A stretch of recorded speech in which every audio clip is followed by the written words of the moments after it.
עבדו את השם בשמחה, עבדו את השם בשמחה, בואו לפניו ברננה, לפניו ברננה. עבדו את השם בשמחה, עבדו את השם בשמחה, בואו לפניו ברננה, לפניו ברננה. Shalom, everybody, and welcome to the Yishai Fleisher Show, broadcasting live from Judea to the world. You're a part of it wherever you are. Shalom, and welcome to Malka Fleisher. Hello there. Wow, there's a lot. There's good, Yeah. there's bad, there's ugly, there's beautiful. Let's start with a little bit of beauty. First thing, it was this past Shabbat was my birthday. That's right. Happy birthday. I turned a certain age, and that age is good because it's great to be alive. Yeah, better than the alternative. It's just great to be alive, and it's great to be alive in our great time. And I want to thank you, Malka, that you threw a nice Sudash Lishit party for me at the house. You're and all the welcome, people Mazel Tov. that are my friends in the town came in. And also a little kiddush at the Chabad Shul downstairs here. And so that was really fun. It was just good to celebrate and be alive. And I want to wish everybody, you're supposed to, send blessings to people. So I want to bless everybody with strength. And I want to bless everybody with specifically with strength to get through this period, which is going to be a tough period and going to be a tough period because we'll get to it in a second. But the bad guys are sticking their heads out of their little holes and are coming out to do bad things. And there's a bad side to that, which means Jews get hurt, soldiers get hurt. There's a good side in that when the bad guys come out to fight, we identify them and start to chase them down and get rid of them and also show the rest that we mean business and we are here to stay. We'll get to that in a second. Another thing about today's date, Malka, is that today is Gimel Tammuz, which is both the day that Joshua stopped the sun when he was fighting here in the land of Israel, and it is also the day of passing of the Lubavitcher Rebbe, who is a big influence in our lives, 29 years ago, Gimel Tammuz, and we had a little party yesterday, which coincided with Gimel Tammuz. We actually have a good friend named Shlomo, who was our lone soldier, our adopted lone soldier for many years, and basically our kind of adopted guy here in Israel. That's the chesed that Malka and myself do, one of our little kindnesses. God bless you, Malka. Thank you. And he got engaged to wonderful Miriam, and Malka, you had the zchut of making your first shidduch. Yes, Shlish Gan Eden, as it were. What does that mean? 1/3. There is a belief that if you can make 3 marriage couplings, if you can make 3 marriages, basically, then you get to go to the Garden of Eden. Bang! Right in there. Key, open the golden gates. Well, it makes sense. Walk right in. It makes sense because if no harm, no foul. Because if you were able to make 3 unions in this world, then first thing we know that the union itself symbolizes a certain Garden of Eden, right? That's the Garden of Eden is Adam v'Chava. And if you were able to be the kind of person who brings this world forward in such a way, and you have to be a loving person to be able to make other people find love. You can't do it. If you're not that kind of person who thinks in a loving way, then there's no way you could have the talent to... It's not a math. Well, maybe it's for some people it might be a math, No. especially for matchmakers and things like that. I'm not officially a matchmaker. I'm saying it's not a math. It's a skill that comes it's in relationship with being the kind of person who has a good marriage, which means it's a loving person. That's just the way it is. You can't think about these things if you're not in that kind of mindset. So first thing, I want to wish you congratulations. Thanks. That you may have earned It's pretty Shlish Gan nice. Eden. I'm happy. Yeah. And of course, more importantly, is that you were able and of course you've admitted it, you've said it many times at the various parties associated with this marriage. You've said Hashem is channeled through you. You really felt that Hashem was sent it into your It's not mind. because I'm a genius. Although you are, sweetie. That you is are. an additional nice thing. Yeah. Yeah. It's not related. Go No, on. but you know how it is. You think of 2 people, probably some of you out there listening know what I'm talking about. Right. You're walking around, everything's fine, and then all of a sudden you're like, hang on a sec. Right. I need to put this person together with this person. Right. I have made job shidduchim before. Me too. And that one is you're this person needs a work, and this person has a job. Right. That could go. That could go. That could work. Right. And then that's really nice when you can make a job shidduch. But to Right. make a love shidduch, Right. that's pretty cool. So congratulations for that. And we wish Shlomo and Miriam lots of love and lots of strength and lots of Garden of Eden and spreading it out to others and to continue with your shlichut. And yesterday, amongst the two little talks that I gave yesterday at the Sheva Brachot that we threw, it's a post-wedding party that we threw here at our house, that you threw at the house, I helped out. One of the things that I said was that continue with your shlichut, with your emissary work, with your godly, what God has sent you to do in this Right. world. And I said, if there was one word that would encapsulate the real message of the Lubavitcher Rebbe, it would be shlichut. Right. It would be to be Get out there and do your job. yeah, and touch another person's life, touch another Jewish person's help a life, Jew. or a good person. that's right, or the nations. By the way, the Rebbe also talked about the nations a lot, and get out there and be active, like fulfill your duty in this world. You've got to do. You've been sent.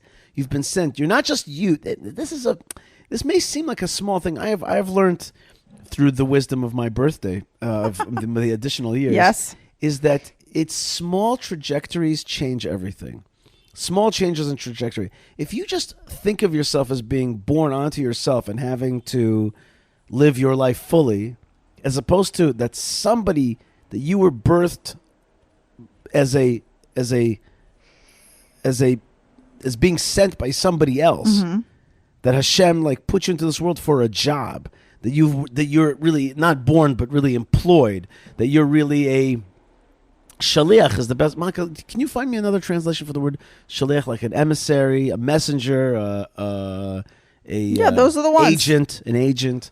Like if you know that you're an agent of something else, Hashem, or a great Torah leader like the Lubavitcher Rebbe, you know that you've been sent. And if you speak to Lubavitch Chabad folks, they'll send to you. They'll say I'm the Rebbe's shliach in Manitoba. I don't know what and they feel that they have been sent to do a work in that area. And that's what we should all feel. We should all feel that we've been sent to do work in our lives. If we just think that we've kind of sent ourselves, that we're like here because we're here, and so now we got to maximize it, you live a very shallow life relatively to that. But when you live a life of a shlichut, you really live a much fuller life. A group of people that are definitely shlichim in our life is the soldiers of the IDF, and they are very much working hard these days. It's really clear that terrorism, it's raising its ugly head yet again. You and I lived through the knifing terror spree, and now it looks like the guns that we've known that have been amassed in Judea and Samaria, in the so-called Palestinian Authority-controlled areas, and in mixed Israeli-Arab cities, or in Arab cities in Israel proper, or small Israel, whatever you want to call it, the pre-1967 Israel. Those weapons are now starting to turn on us, as of course they were going to. There was never a question. It's obvious that it was obvious to us that those weapons were going to turn. And so much so, Malka, that you were telling me about the bravery of an elite unit that was fighting against terrorism in Jenin that got pinned down by gunfire. Right. Until they sent in like an Apache An or Apache Cobra. helicopter. I think Apache, right? Yes. And it shot like a missile at the people who were targeting the Israeli soldiers and eliminated them, and they were able to rescue the soldiers out of there. Right. So basically a chopper came in. Right, which hasn't happened, I understand, since like in 20 years, something like that. We haven't used a helicopter inside Israel.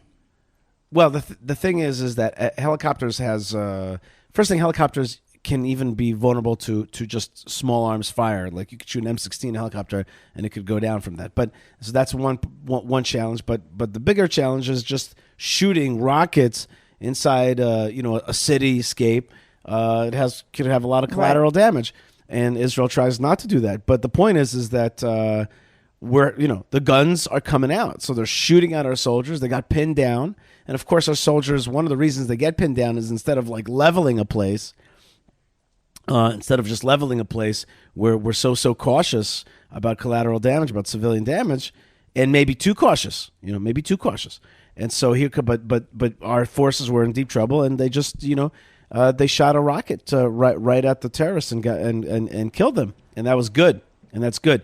And there's a heated situation coming up right now, and the heat is on many levels. For example, Prime Minister Netanyahu is allowing Jews to move into Eviatar and not kicking them out. Right. After this, we had a big terrorist act. Right. In which four Jews were murdered in a place that I was just at a few weeks ago.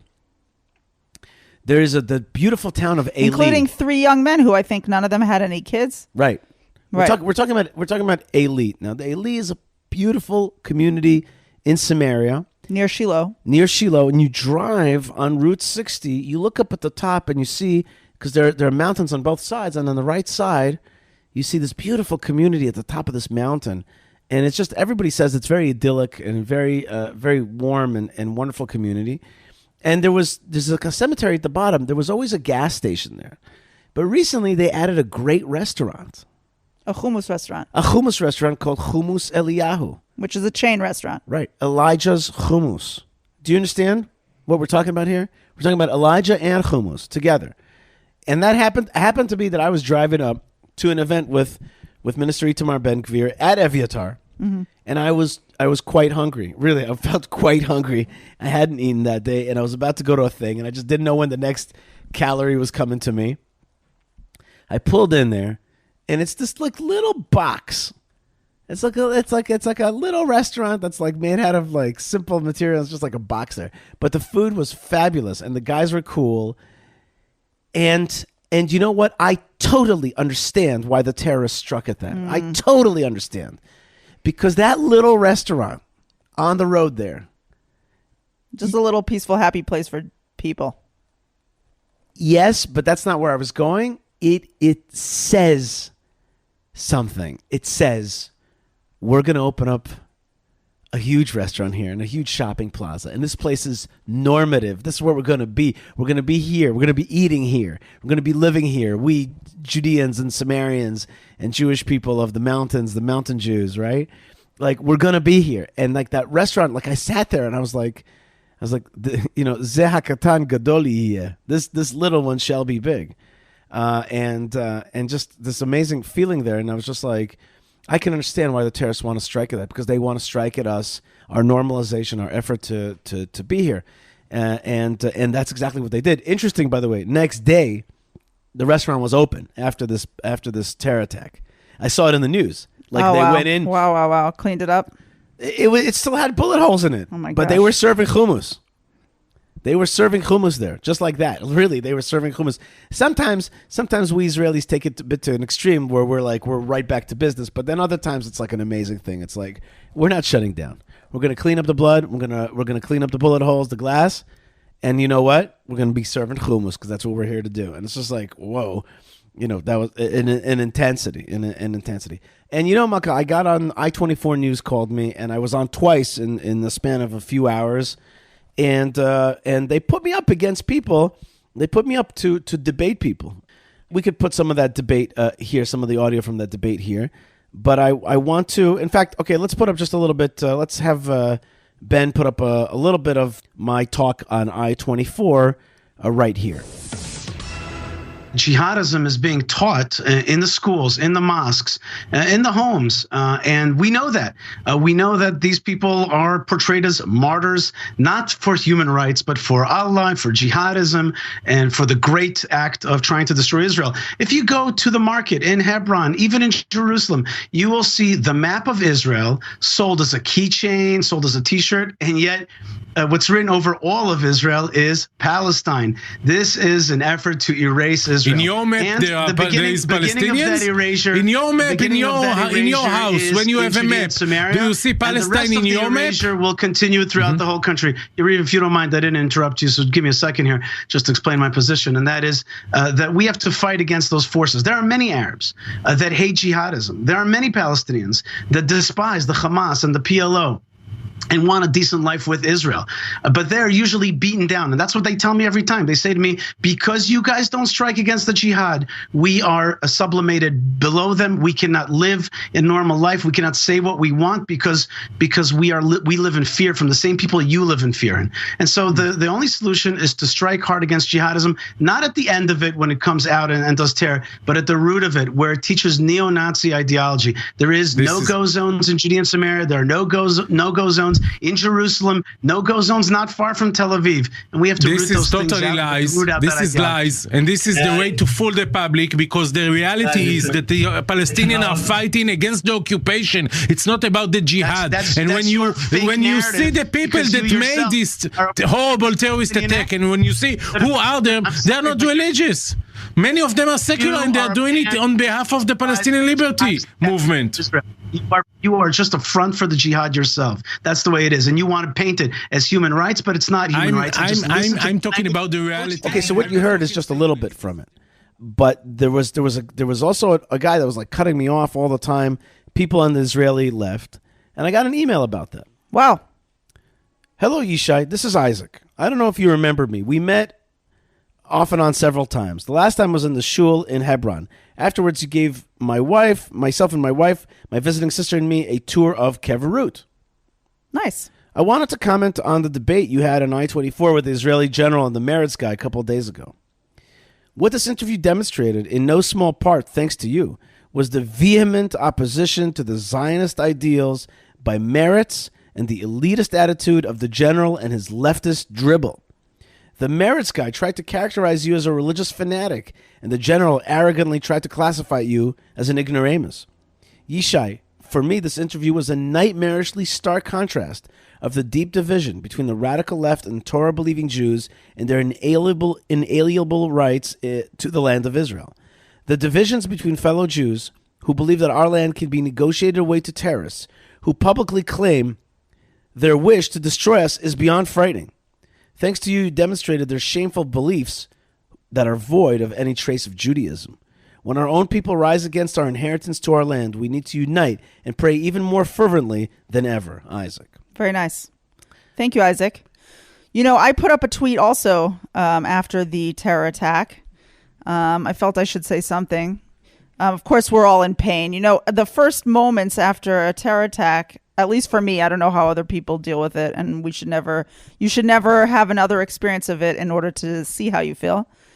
But I get like a little numb at the beginning, and I like don't even know what to do. I think I just like go inward a little. But then after a while, you're like, wait a second, like we need to say something, you know, like we need to stand up for each other, and we need to stand up for these people who were taken from us and for their families and for what they stood for.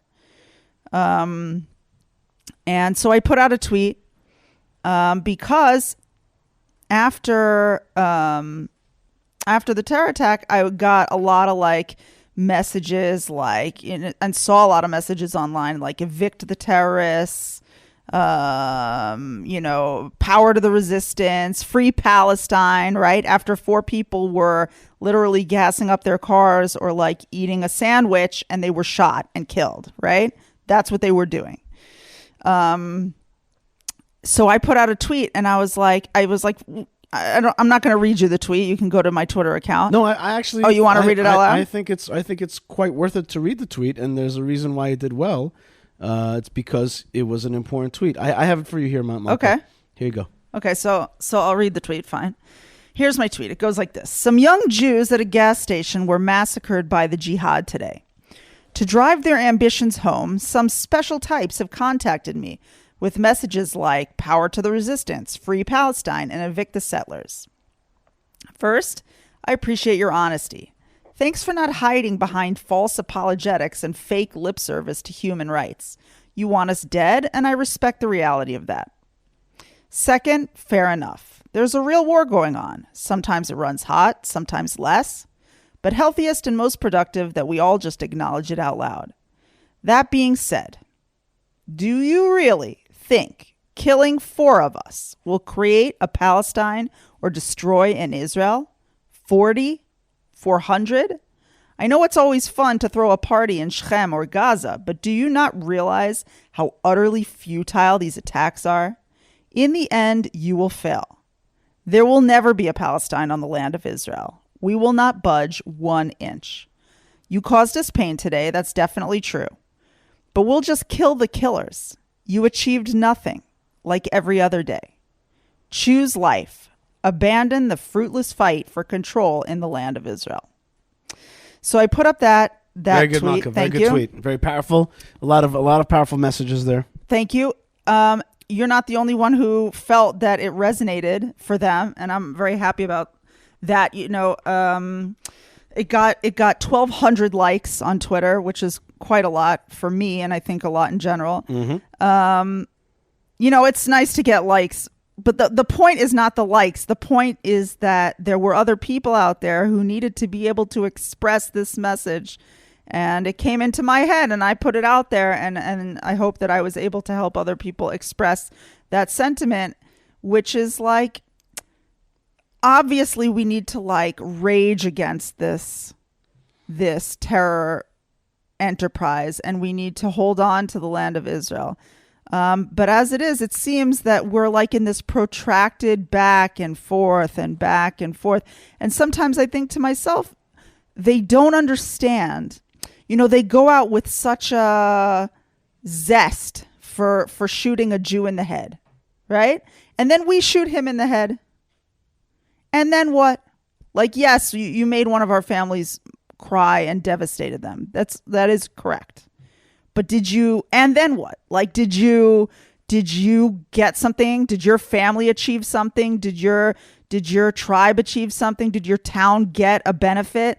Did you like advance something forward? You advanced nothing forward for yourself. Nothing at all. You got nothing. You did nothing, and you died as a nothing. And it's all such a waste. I have to say something about that, Malka. Yeah. A piece of Torah that I heard years ago answers your question. Okay. And it's from Rabbi Charlap, the Mei Marom. And Rabbi Charlap writes that it says in the Torah, don't serve other gods. Lo tavod Elohim acherim. Yeah. He says, but there are no other gods. Right. So who are you serving? Who are you exactly serving? So he says something kind of like a little off the norm. He says, there are other gods, but they're really Elohim me'achrim. They're gods that slow you down. There are forces in this world that want to slow down the Geula process. It's coming. It'll happen. But there are forces out there that want to retard and slow down the redemption process. And he goes, don't serve those. We'll serve the other ones. Serve the pro-redemption process. Right. But basically, there are elements like those folks. You're right. They know that they're not really productive. And they know that they're actually regressive. And they know that they're not serving anything for their folks. Yeah, but they die. That's the thing that I can't. That is hard for me to wrap my head around. Because they're not about life. They're not pro-life. They are not pro-life or pro-choice. Yeah, but for their own self, they are not pro-life. They are not elements. They are elements of chaos. They're elements of. They are thanatos. I saw a picture of the guy who the guy they killed. Yeah. At the gas station, the guy that there was some incredible heroic guy who got into like a fist fight with him and just emptied his gun on this guy until he stopped moving, basically, which is unfortunately what you have to do. They showed a picture anyway. They showed a picture in the news of the kid that shot the people, the one that didn't get away, and with standing in his cap and gown, holding his diploma. And you're like, what? Like, what was this for? Like, why did you get a diploma? Why did you graduate? Like, what? You look like you're headed toward a future, but you're futureless. You're dust. It's it's hard to understand. And when it comes to that, I do understand. When you're part of the jihad train, when you're part of something great, Yeah, but Yishai, the tippy top people of this something great, of the quote unquote jihad train, they don't go do this stuff. Everybody knows they that. They make big money. They it. invest in cement companies. Right. They take summer trips to Qatar. They have fancy cars. That is not what the real operators of the jihad do at all. They don't send their kids. They don't send their kids to go attack Jews. They don't make their kids even commanders. That's also true. Okay. The psychology of bad guys is one that can be endlessly analyzed. But bottom line, Malka, is that we're home and we got to act like we're home. And we get the bad guys, but we actually do not go in to the terror ideology nests, and we don't eradicate them. We don't go in strong. That's just a fact. And we don't use these attacks as an opportunity to go in really, really strong. Well, we did have an interesting operation again last night. For the second time, Israel used explosive drones. Yep. To kill. No, it wasn't explosive drones. It was like a rocket launching drone, I think. I think it was a drone. Let's see. But the bottom line is a drone, like a killing drone, went out there and got like 5 terrorists. Yeah, it's unclear to me. Here's one thing that's a little bit interesting. I was reading a story about this drone attack, and which I think will start to send a little bit of dread into the hearts of terrorism, because this little machine can come from anywhere, and there's no IDF soldier to shoot at. So I think it's a very interesting policy. It turns out that this green light to use armed drones was given in September 2022. That was actually under the Bennett government. Or was it the Lapid government? I think it's actually under the Lapid government, which is not something you would think, right? You would not necessarily think that the Bennett-Lapid government would have done that, but that was under Chief of Staff Aviv Kochavi when he was general, chief of staff. Anyway, I just thought that was pretty interesting. All right, Malka, speaking of drone killing, I have absolutely no way to connect that to anything else. I do want to mention some of the folks that make this show happen. And last week, I actually forgot to mention our good friends at Retro Watch. And they are moving to the land of Israel, but they're continuing their Retro Watch Guy-ness, retrowatchguy.com. Great watches from the 60s and 70s. And some of the stuff they've been sending lately is really high end and cool. So if you're looking for like a high end watch but like a little retro, it's awesome. So that's retrowatchguy.com, and they support them not only by buying a watch but by the fact that they're bringing their business to the land of Israel. That's really exciting. And the good folks at the Israel Bible. At the end, it's all about the Bible. And if you don't have a Bible in your house, or you want a really pretty one with good English Hebrew that you could follow the Hebrew or the English with great translation, transliteration, and commentary specifically about the land of Israel, the IsraelBible.com is your place. And of course, you can put on coupon code Yishai and bang, get yourself 10% off. So that's really neat. And get yourself an Israel Bible. I have one. I think I have 2. I think I gave one to Vice President Pence. That's right. That's right. That was cool. All right. So we have a lot of folks that really make our show happen. And we also have friends we have a lot of friends out there, including great Jewish folks and also the International Torah Congregation, the Abrahamic faith folks that are out there. And we all want the blessing of a priest. And we have our own priest here, Rabbi Shimshon HaKohen Nadel, who is rabbi at Jerusalem's Kihilat Zichron Yosef. And he's got the tale today of a Jew who rebelled against Moses, the biblical story of Korach. Who was Korach? What was his effect? And what is the lessons from that time? Here's Rabbi Shimshon Nadel.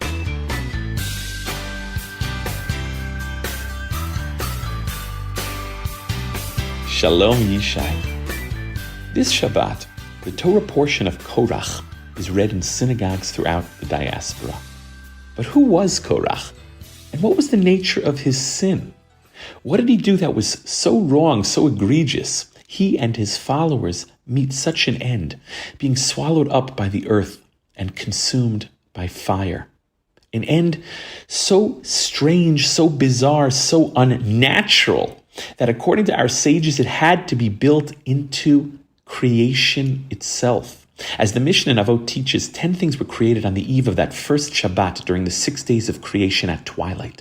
And one of them is the mouth and the earth which swallowed up Korach and his followers. What was so dangerous about the nature of this rebellion?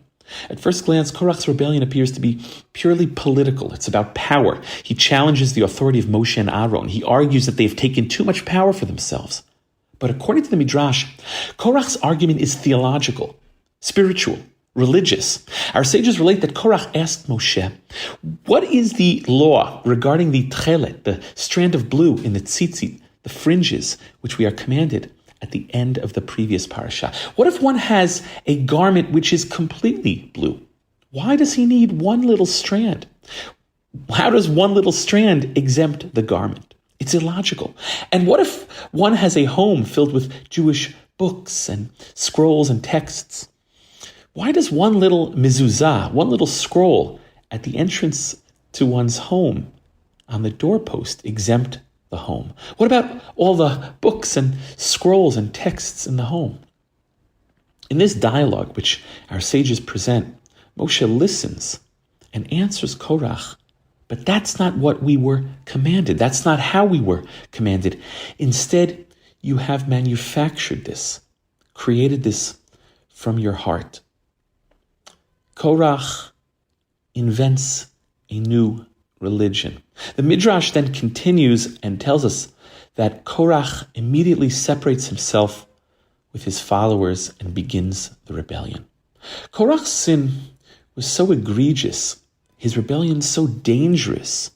He and his followers meet such a terrible end because his rebellion was not merely against Moshe.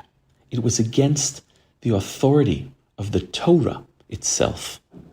Korach's arguments, both in the Torah text as well as the Midrash, make a lot of sense. They're logical. One may even suggest that Korach was wise and learned, a sage, but like the Zaken Mamre, the rebellious elder, who is indeed one of the sages, but ultimately is put to death for not accepting the authority of the other rabbis and sages, the authority of the Torah, Korach is misguided.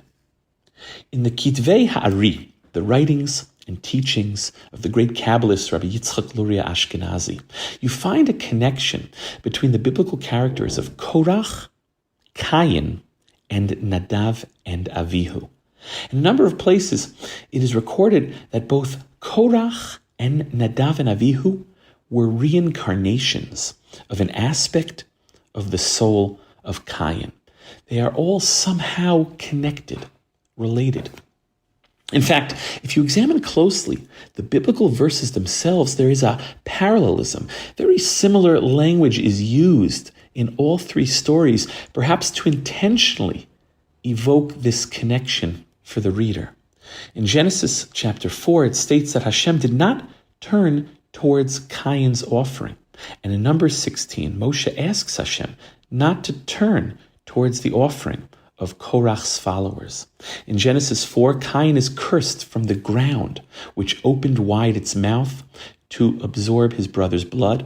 And in Numbers 16, the earth opened wide its mouth to swallow up the rebels, their households, and all of their possessions. In Leviticus chapter 10, Nadav and Avihu, the two sons of Aaron, took fire pans and placed upon them fire and incense. And in Numbers 16, the rebels took fire pans and placed upon them fire and incense. In Leviticus 10, a fire issues forth from before Hashem and consumes Nadav and Avihu. And in Numbers 16, a fire issues forth from before Hashem and consumes the 250 rebels of Korach. In fact, according to the Midrash, the rebels are commanded by Moshe to take fire pans and place upon them incense, as on the one hand, the incense is a most beloved service in the eyes of Hashem, but on the other hand, it can be an elixir of death in the language of the Midrash, as in the case of Nadav and Avihu.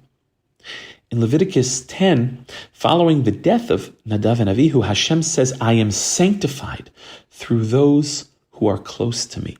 And in Numbers 16, following the death of the rebels, their fire pans are collected and made into a cover, a paneling for the altar, because those fire pans have become sanctified.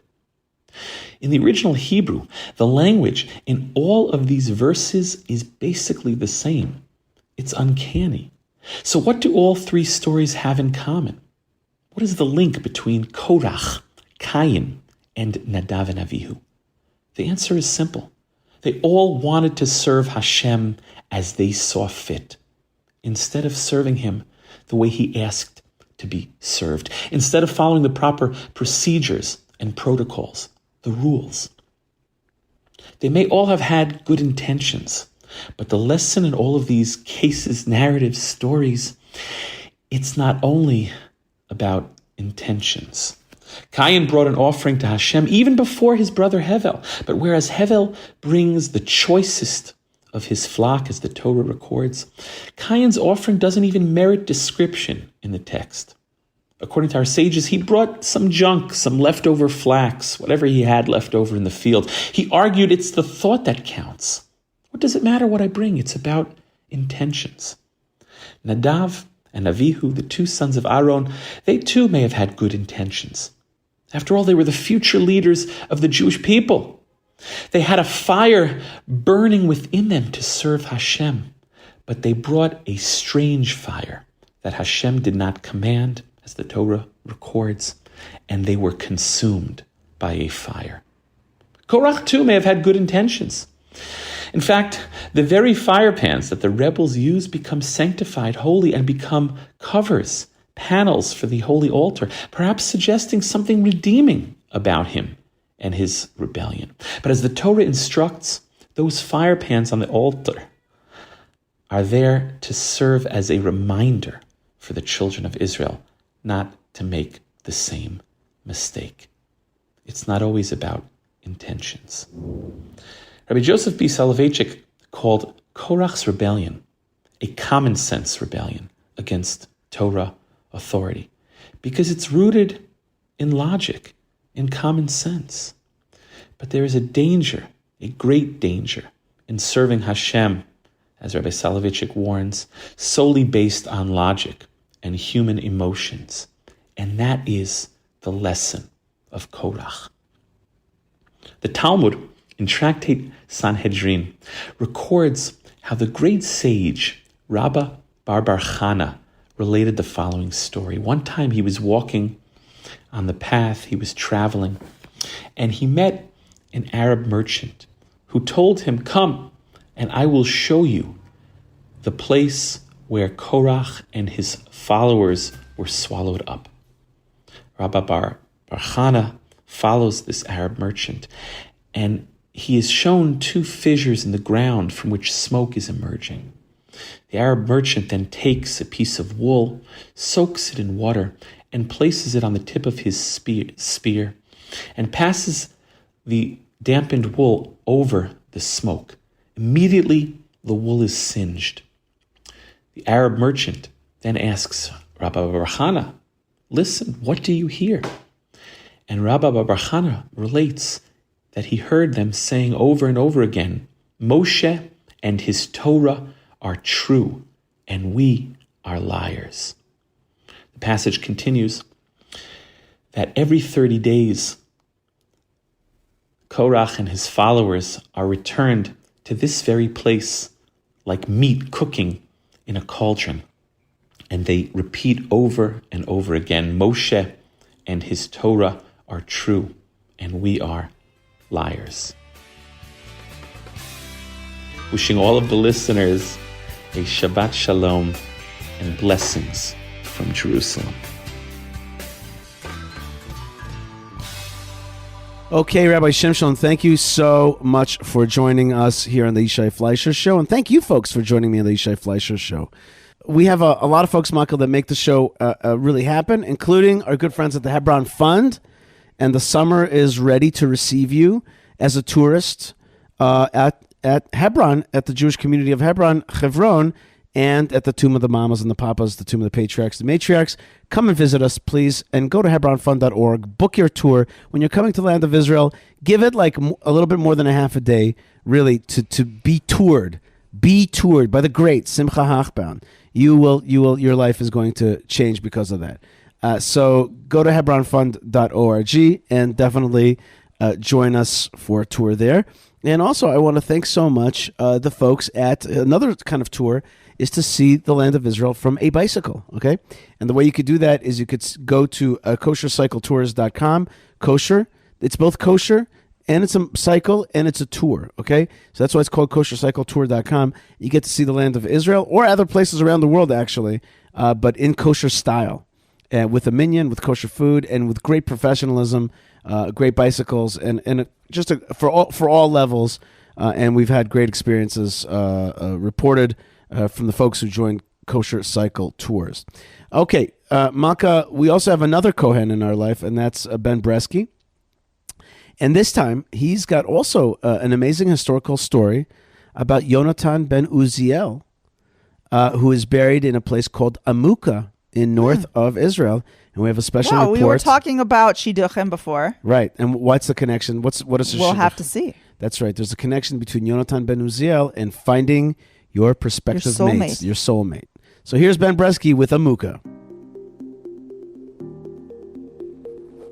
This is a moment in Jewish history. I almost made it to Amuka. I even arranged with Yishai Fleisher to make time on Thursday when his show is released so I could make the trek up to the small northern village to visit the grave of the great Rabbi Yonatan ben Uziel. But I never made it. Yonatan ben Uziel was one of the Tanaim who lived in the land of Israel during the Second Temple era. He was considered the greatest of the students of Hillel. He wrote the Targum Yonatan, a translation into Aramaic of the Hebrew books of the prophets, done so in order to let the common person study the text.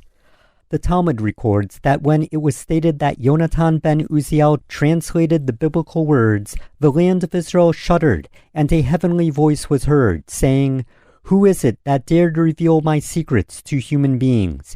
Yonatan ben Uziel stood up and said, "I am the one who revealed your secrets, but it was not for my own honor, nor for the honor of my father's house, but rather I did it for your honor, in order to minimize the arguments between the Jewish people."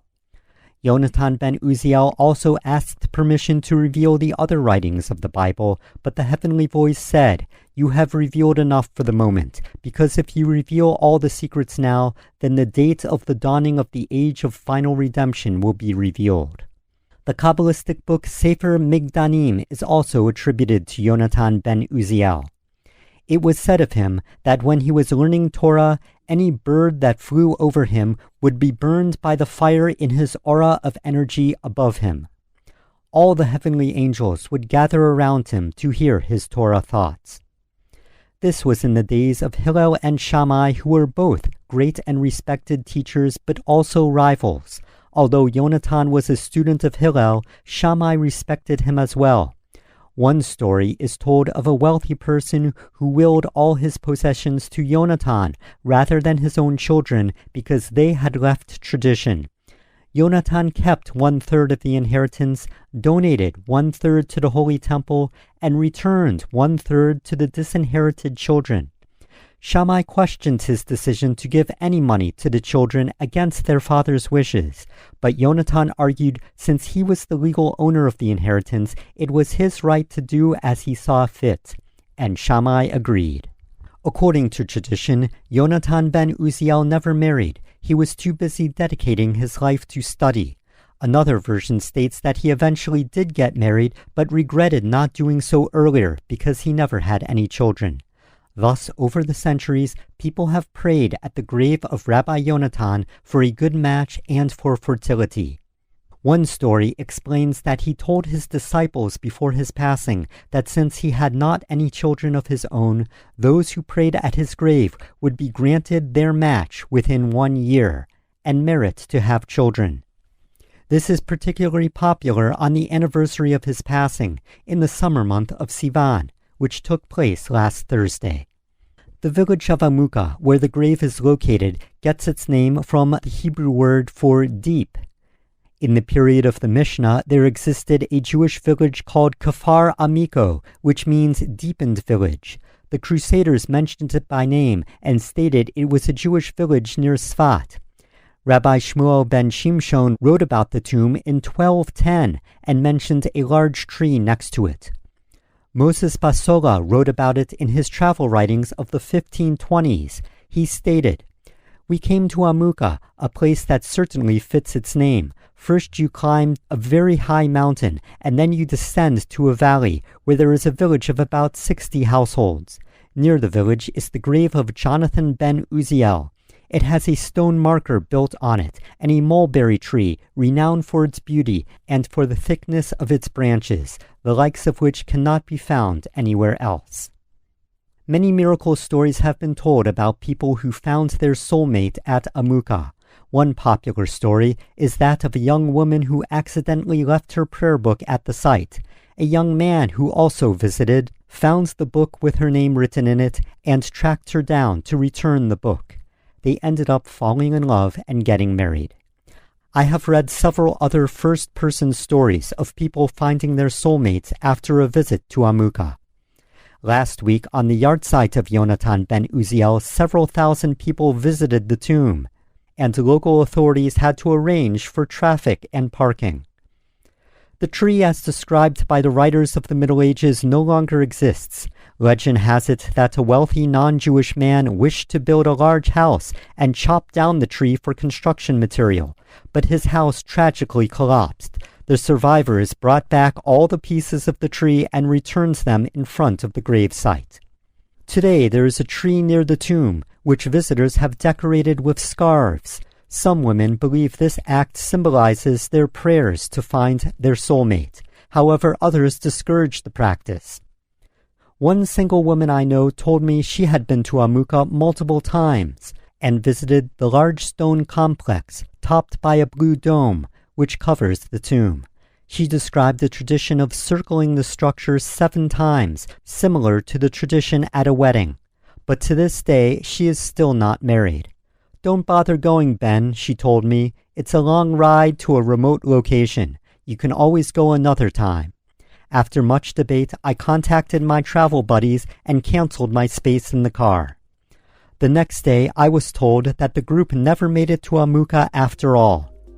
This podcast will have to serve in place of an actual visit.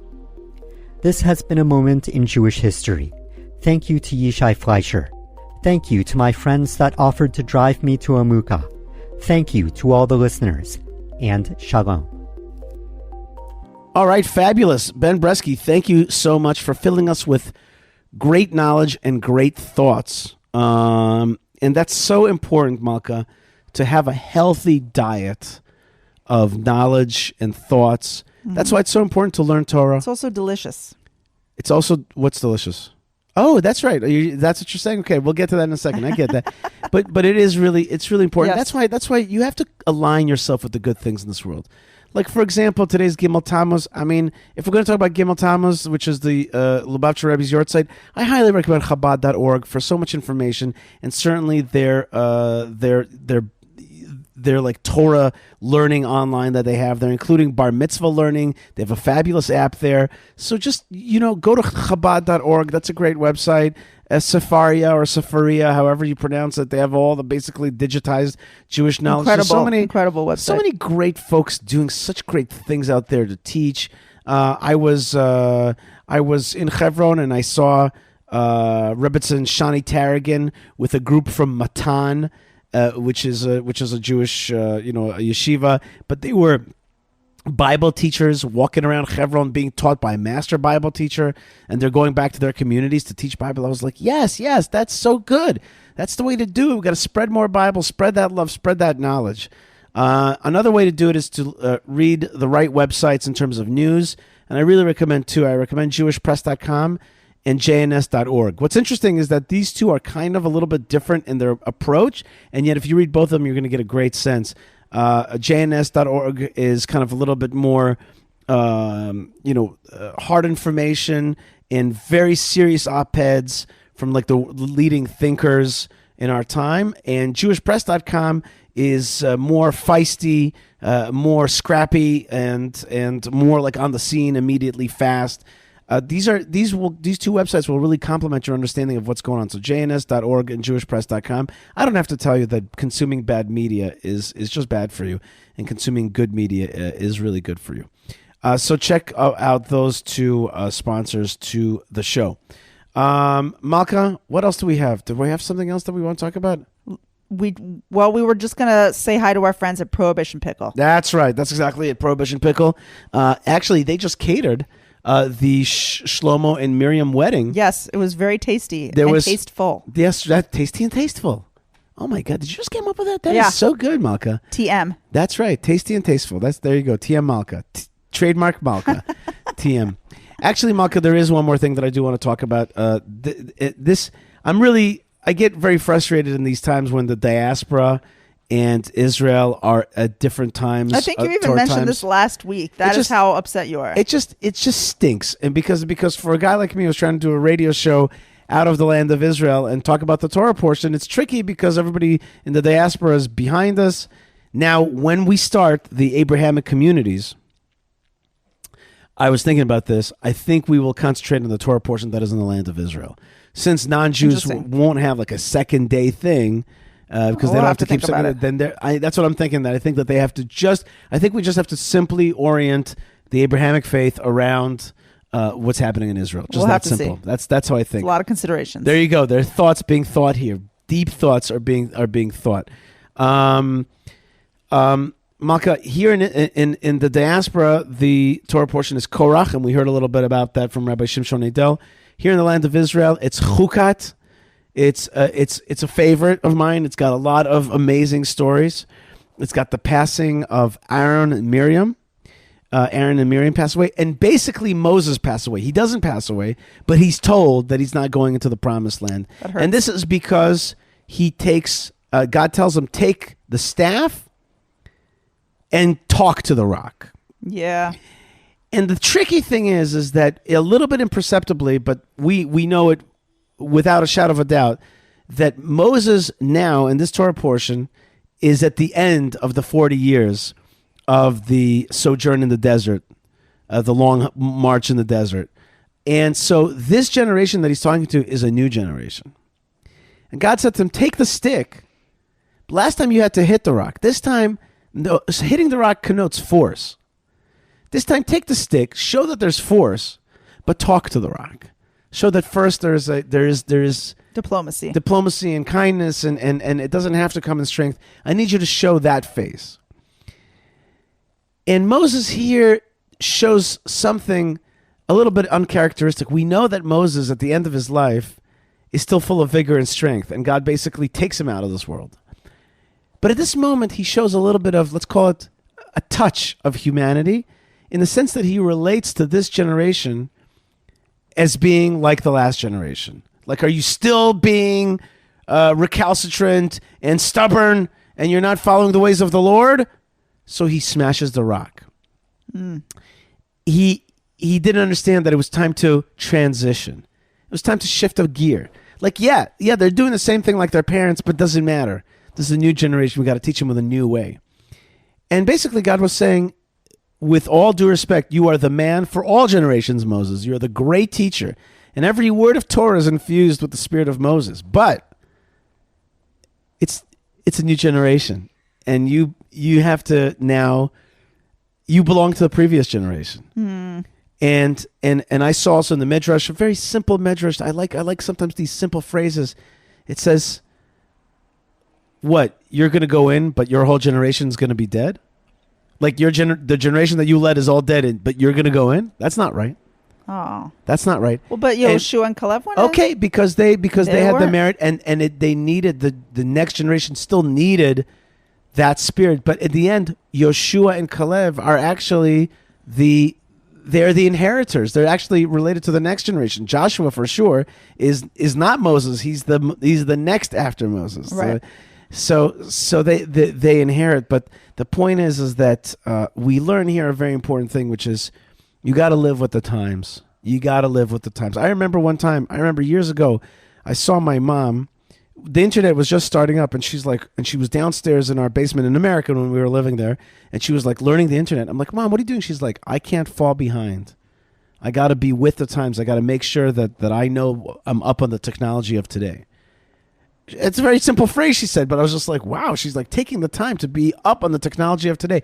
Like Moses here shows that he's related to a previous generation. He's taking the anger that he has from his relationship to a previous generation, bring it to this new one that doesn't fit anymore, and so therefore you don't belong to this next generation. You're not quite ready for them. That being said, he then goes to war with the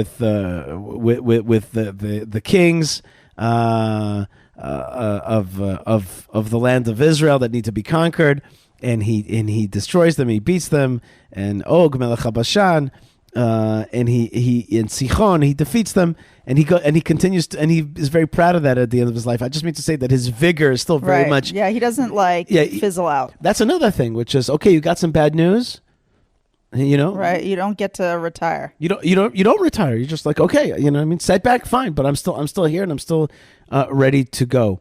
And Aaron leaves the scene, and Miriam leaves the scene, and Aaron leaves the scene in such a beautiful way. He basically removes his clothes, hands them to his son, Elazar. We have a son named Elazar, and lays down. And God basically gives him the kiss of passing away, and takes his soul. And even Moses is jealous of how Aaron gets to go, and he asks for that same way.